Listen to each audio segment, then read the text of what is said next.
What's up, guys? Steven Dux here. Today I'm going to talk about some plays that happened recently that have warrants inside of the stock and is trading massive volume and shorts get squeezed every single time when I see it.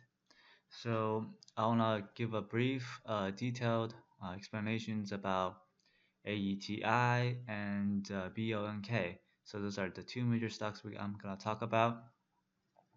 And I'm also going to talk about VKTX and AVXL for tomorrow's potential play. So let's get started with the AETI. So as you can see, the stock had the news. I think it was a contract winner.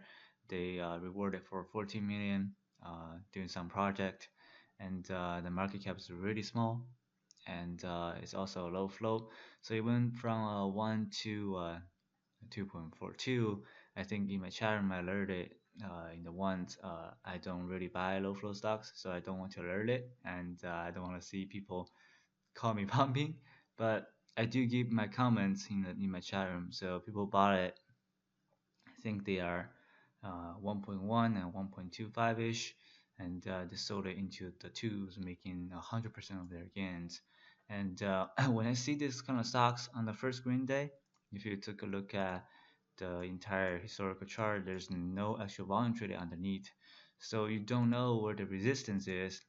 And when people are shorting it, and if you are shorting without the resistance in the history, and you're shorting only using the intraday resistance, and that will be a really risky method to go for short into the first green day.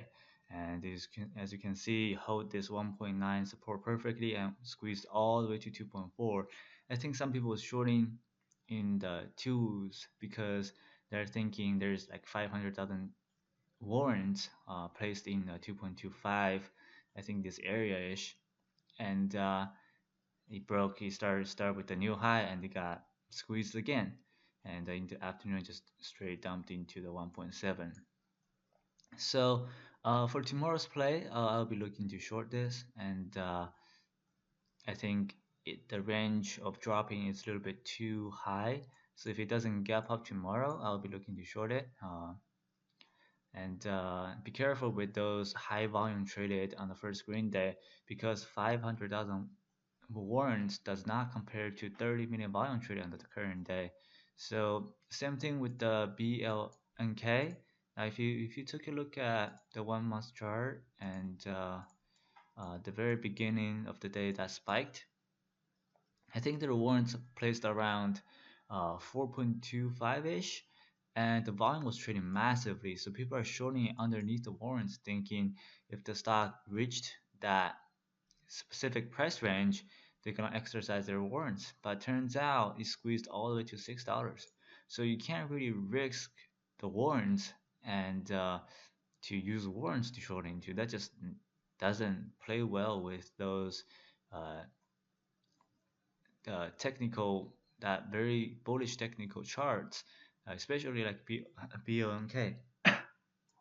So this is why you have to be really careful. And if a chart uh, is telling you that it's really bullish on technical, no matter how bearish the fundamental is, don't ever shorting in using intraday resistance or using fundamentals as your resistance.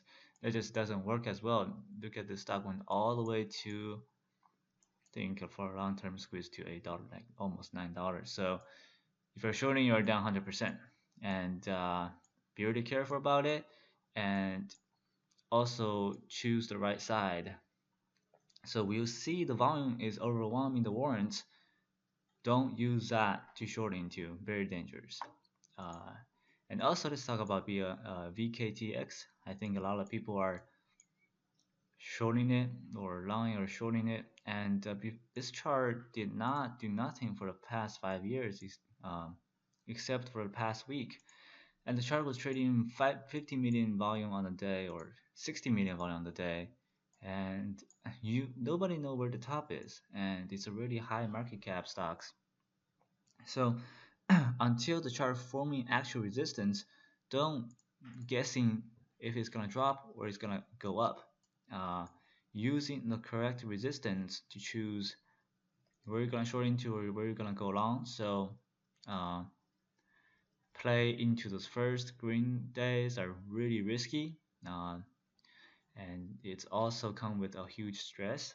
So you want to trade with less stress and high winning percentage.